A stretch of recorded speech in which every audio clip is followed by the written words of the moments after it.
Israeli website why not की report के अनुसार आप यहाँ पे भी देख सकते हैं। इजरायली वेबसाइट वाई नेट की रिपोर्ट के मुताबिक हालिया युद्ध विराम समझौते के तहत जल्द ही अंतर्राष्ट्रीय स्थिरीकरण बल आईएसएफ के गाजा पट्टी में प्रवेश करने की उम्मीद है। आईएसएफ में 3 मुस्लिम बहुल देश जैसे इंडोनेशिया, पाकिस्तान और अजरबैजान की सैनिकों के शामिल होने की उम्मीद है। आईएसएफ गाजा में आंतरिक सुरक्षा और पुलिस व्यवस्था बनाए रखने के साथ ही सीमाओं की सुरक्षा और क्षेत्र में हथियारों की तस्करी को रोकना है। जी हाँ, इजरायली वेबसाइट के द्वारा ये न्यूज़ अभी देश में और दुनिया में एक गर्मा गर्मी का माहौल पैदा कर चुका है। आईएसएफ के तहत यानी कि 3 देशों की जो सेना है वो गजा में जाएगी। गजा में युद्ध विराम हुए हैं। युद्ध विराम होने के कारण गजा में अभी कुछ शांति माहौल बना हुआ है। ये तीनों देश के सेनाओं गजा में एक शांति का और एक शांतिपूर्ण राज्य की ओर बढ़ाने के लिए इसका निर्माण किया गया है। आपको फिर से बता दें कि इजराइल फिलिस्तीन का युद्ध ये पिछले 2 सालों से सुर्खियों में था, तो वहीं अब ट्रंप के अनुसार ट्रंप के द्वारा किया गया सीज फायर के तहत युद्ध विराम हो चुके हैं। ये तीनों देश के सेना वहां जाएगी, वहां हो रही तस्करी को रोकेगी और वहां पे युद्ध विराम के समझौते को भी पूर्ण रूप से लागू करेगी और वहां पे एक मानव व्यवहार, मानव जन कल्याण के लिए काम करने के लिए ये 3 देशों की सेना को तैयार किया गया है। आपको फिर एक जानकारी और इसमें हम बता दें कि वही हमास और इजराइल का युद्ध हो ही रहा है। अभी भी उसमें रोकने की कुछ पोजीशन बनी है, लेकिन फिर भी बमबारी हो जा रही है। वही हमास के द्वारा एक कथन कहा गया है। हमास ने ये कहा, आप स्क्रीन पे इसे आप देख सकते हैं। हमास ने कहा, हमास अधिकारी का दावा है कि यदि कब्जा खत्म हो गया तो समूह हथियार छोड़ देगा।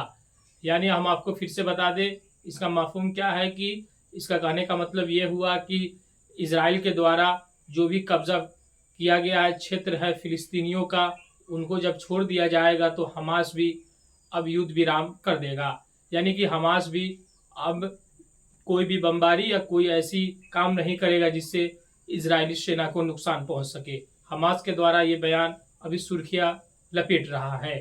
और फिर एक जानकारी के लिए हम आपको बता दें कि ये तीनों मुल्क की फौज वहां पे इजराइल के साथ भी मिलजुल के रहेगी, यानी कि युद्ध का माहौल न बनने का ऐलान किया गया है कि युद्ध का माहौल वहां पे न बनाया जाए। वही इंडोनेशिया की तरफ से एक बड़ा बयान सामने आया।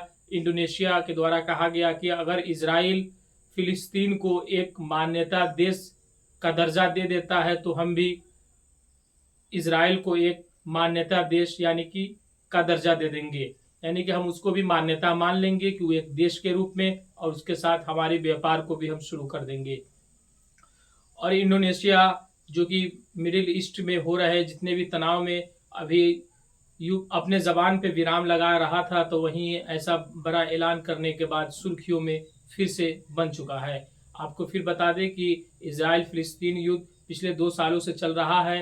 ट्रंप के द्वारा किया गया शांति समझौता के तहत भी युद्ध विराम को रोका गया, लेकिन फिर इजराइल की तरफ से बमबारी की भी खबर नजर आई। जब बमबारी की खबर इजराइल की तरफ से नजर आई तो मिस्टर डोनाल्ड ट्रंप ने अपने उपराष्ट्रपति वेंस को इजराइल का दौरा कराया और वहां पे स्थिति को संभालने का आदेश दिया। वही वेंस जब इजराइल पहुंचे तो उन्होंने कहा कि इजराइल अब बमबारी रोक दे गजा पे, क्योंकि गजा में अब शांति बहाल करना हमारी जिम्मेदारी। ट्रंप के द्वारा लिया गया था ये फैसला, जिसके तहत गजा में शांति समझौते तो हुए, वेंस महोदय वहां पहुंचे, उसके बाद भी अभी फिलहाल हालात जो है वो सही नजर आ रहे हैं। अभी हालात में देखा गया है कि अभी कोई बमबारी का आसार नजर नहीं आ रहा है। ये बड़ा ऐलान हो सकता है कि गजा में एक शांति बहाल कर दे। गजा में 60,000 से भी ज्यादा लोगों की मौत हो चुकी है।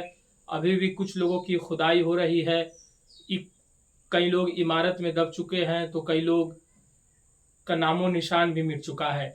लोगों के शव खोजे जा रहे हैं, लेकिन पहचानना मुश्किल हो चुकी है। गजा में भी लोग अब उदास और डर का माहौल बन चुका है, क्योंकि उनकी लोगों का न मिलना कहीं ना कहीं मौत का कारण बन रहा है। वहीं लाशों को पहचानना मुश्किल हो रहा है और एक ही साथ सारे लाशों को दफनाया जा रहा है। इधर हमास ने भी गजा में शांति बहाल करने के लिए इजरायली सैनिकों को रिहा किया, तो वहीं इजराइल ने भी फिलिस्तीनियों को रिहा किया। ये युद्ध विराम होने की कगार पे अब पहुंच गई है, युद्ध खत्म होने की कगार पे और युद्ध विराम का माहौल बन रहा है। ऐसे ही देखते रहिए देश दुनिया की सारी खबरें आसान भाषा में, सिर्फ मेरे साथ इंडिया फर्स्ट यूट्यूब चैनल। आज ही सब्सक्राइब करें, लाइक कीजिए, शेयर कीजिए और वीडियो अच्छा लगे तो अपनी राय जरूर कमेंट में दीजिएगा। धन्यवाद, शुक्रिया।